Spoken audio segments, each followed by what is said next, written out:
Hi everybody, I'm now going to take you through building a protein smoothie. So you can see I'm on my MyFitnessPal app. Let's pretend I had this for breakfast, my first meal. So under breakfast, you're going to see the blue text saying add food. And what we're going to do is we're going to build our smoothie ingredient by ingredient using the right the right sources for those foods, as I'll show you, as well as the right serving sizes. So I'm going to click add food, and it's going to bring me to my search screen. Now, I can either type the food in and search for the food if it doesn't have a barcode, but I like to leverage the barcode scanner first, and then if it's not available, I'll then move to the search. So you see the top right of my screen, you'll see recipes, meals, my foods. Below that is your search for food bar where I can type in. Move to the right, you'll see the barcode scanning icon. I'm going to click on that. And then boom, I'm going to scan my protein bag. So it brings me to my food, which shows me the breakdown, basically the nutrition facts label for my food. First thing I want to do is make sure that it is accurate. So I'm going to look at these numbers: 130 calories, 5 grams of carbs, 1.5 grams of fat, the 29 grams of protein. That is the macronutrient breakdown per serving. So then I'll move to serving size, which is 32 grams. And my bag says 32 grams is one heaping scoop. So if I'm going to use the one full scoop, I would keep the number of servings 1. If I was going to use half a scoop, I would click on the 1, delete it, and then I could go to 0.5, or I could use the fractions and just scroll to half. So your choice there. Let's say for simplicity's sake, I use the 1 full scoop. Then I'm going to go to the top right of my screen under my battery life. You see that check mark? Click that to save. Boom. And I have my first ingredient saved and the accurate macronutrients, right? The right amounts of carbs, fats, and the right serving size. So let's move to the next ingredient, which would be my blueberries. Now, blueberries, unless they're frozen, aren't going to come with a barcode most of the time, so I'm going to search them. So I'll type in blueberries. Search. And I always start by looking for the green verified options. Those are the ones that are going to be the most accurate. So you can see the top of my screen says blueberries. And then under that will be the measurement value. So you're going to see 1 cup. So if I'm using my hand as that portion size kind of reference point, or I'm actually using measuring cups, that's what I want.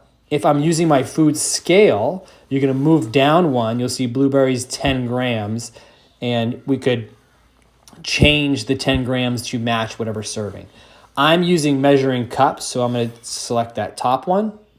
And let's say that I'm using half a cup, or which is like your small cupped hand size if you've been using those portion sizes. So you'll see serving size 1 cup. Below that number of servings, I have to do half a cup. So I'm going to delete that and I'm going to put in 0.5. And then I'll click the check mark on the bottom right of my screen next to decimal.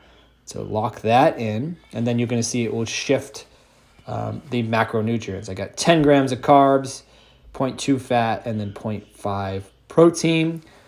I recommend actually using measuring cups because it's going to allow you to just be better with the portion sizes. The more you can use measuring cups now, you can get in the habit of it. Just makes your hand portion sizes when you're out at cookouts or you're out at restaurants, you're going to be that much more accurate as you really get to see what these amounts of foods look like. So top right of my screen, I'm going to lock it in. My blueberries are in. I'll move to my next ingredient, which is going to be spinach. Love some spinach in my smoothie. Type that in.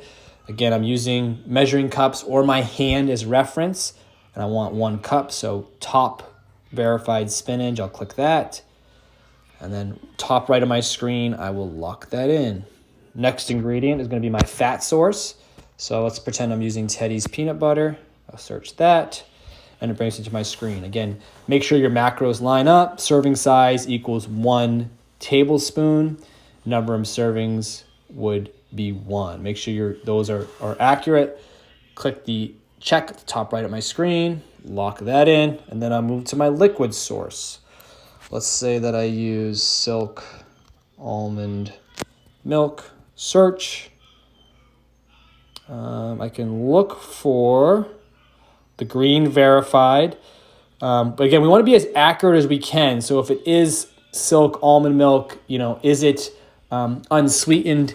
Is it flavored? That is going to change your macronutrients. So your best bet is to scan the stuff that you can scan in.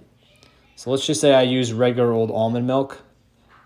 Silk, I would choose that top one. Make sure the macronutrients line up. And 250 mLs is 1 cup. And let's pretend that I used 3/4 cup. I don't want so much liquid in there. I can either go 0.75 or I can go to fractions and scroll to 3/4 cup. Boom. And that will change my macronutrients. Then I'll go top right corner and check. So once you get into this stuff, guys, it gets a heck of a lot easier and a lot of the stuff will start to save. But for example, with that smoothie, build it ingredient by ingredient. Thanks, guys.